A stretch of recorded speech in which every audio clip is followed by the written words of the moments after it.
నమస్తే, welcome to 929 TV. నేను ప్రియాంక. బులెటిన్లో డీటెయిల్స్ చూద్దాం.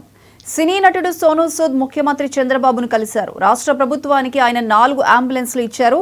వెల్గపూడిలోని సచివాలయానికి వెళ్లిన సోనూ సూద్ సీఎం చంద్రబాబును కలిసి వాటిని అందజేశారు.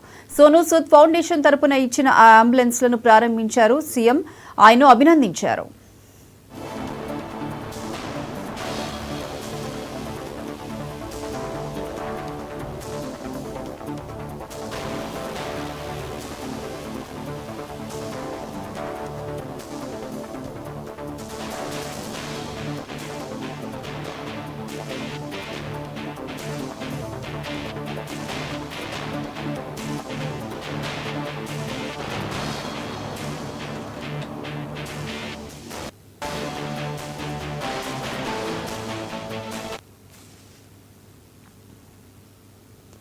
నాణ్యమైన విద్య అందించాలని